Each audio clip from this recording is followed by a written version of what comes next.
So there you have it, folks.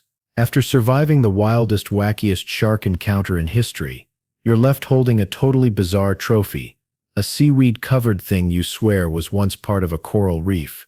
But now, it's your prized possession. Not quite your average beach day, right? But hey, at least you didn't end up as lunch.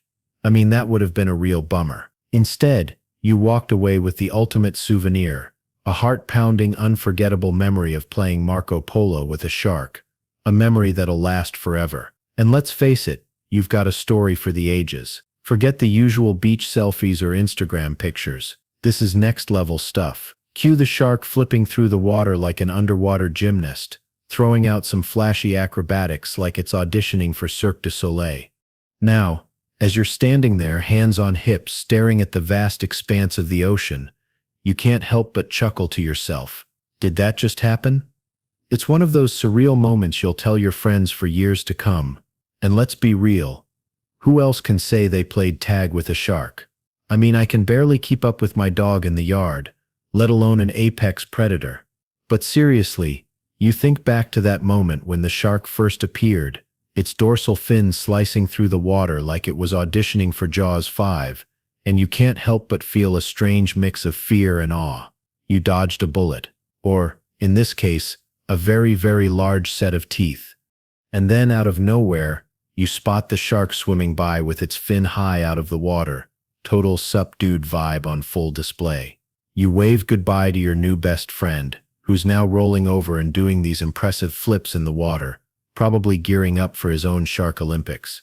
You can't help but laugh at the thought of sharks in sports gear, swimming around in Olympic-sized pools, flexing their muscles, and hitting the high dive in their fins. Wouldn't that be a sight? Imagine the Shark World Championships, where sharks compete for the best synchronized swimming performance. Oh, the chaos. Maybe that's the real takeaway from all of this.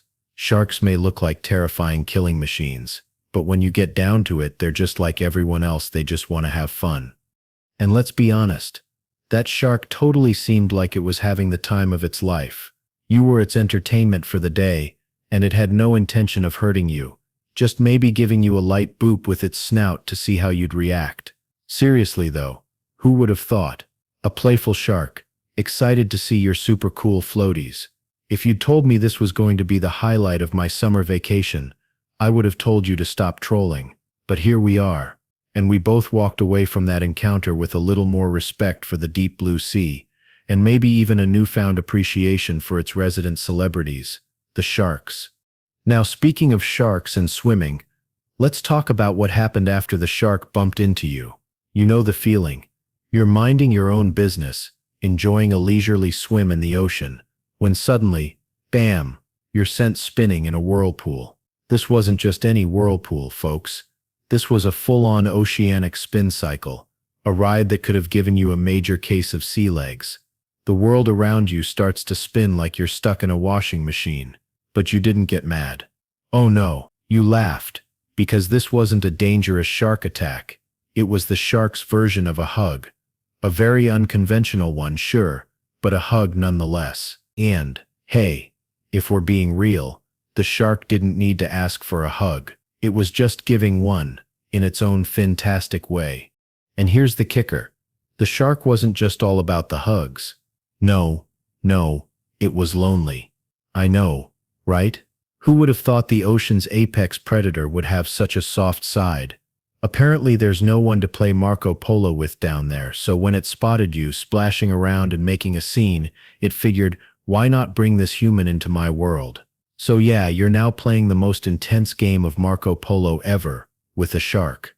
The bubbles are flying everywhere. You're swimming in circles calling Marco, while the shark answers with its version of polo, deep, menacing, and totally exaggerated. It's like a comedic underwater sitcom you never signed up for but can't stop laughing at. But wait, there's more.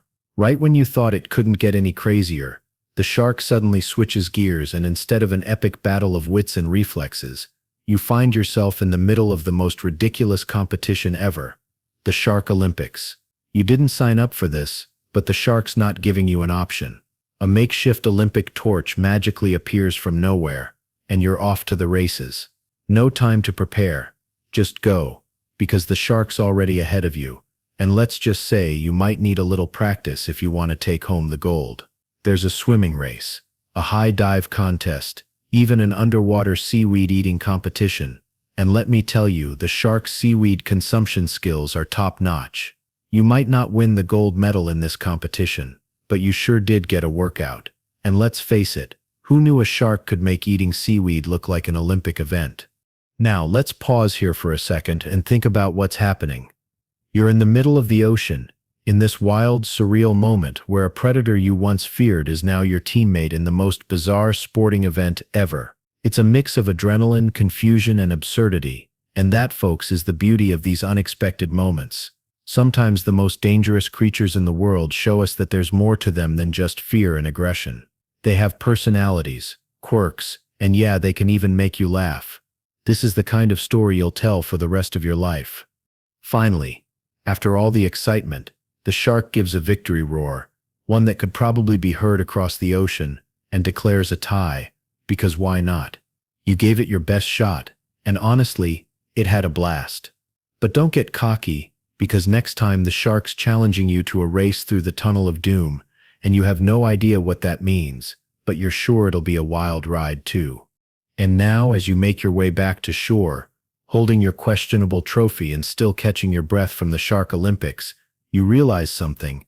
This is the kind of story you'll tell for the rest of your life. Forget the usual beach selfies or resort trips. You just played Marco Polo with a shark, survived the Shark Olympics, and lived to tell the tale. Not too shabby for a summer day at the beach. So here's what we've learned today. Sharks are not the scary, bloodthirsty creatures we often see in movies and documentaries. Sure, they're powerful and predatory, but they're also curious, sometimes playful, and yes, they want to have fun. And when you're out in the ocean, always remember, keep your floaties on, swim smart, and be ready for anything. Who knows? You could end up with a new shark buddy and a trophy made out of seaweed. All right, folks, that's it for today's wild ride in the deep blue. I hope you had as much fun as I did. And if you did, well, you know what to do. Smash that like button, subscribe to the channel, and hit the bell so you never miss another wacky adventure. Trust me, you don't want to miss the next one. We've got even more ridiculous stories coming your way. Catch you next time, shark lovers. And until then, remember, keep swimming, keep smiling, and stay away from the tunnel of doom, unless you're ready to dive in head first and take on whatever the deep blue throws at you. Oh, and don't forget to check out your new shark friend, because that's one buddy you'll never forget. All right, that's it. Thanks for watching, and subscribe now to join the fun. Thanks for watching. Catch you on the next adventure with an upbeat, energetic tune.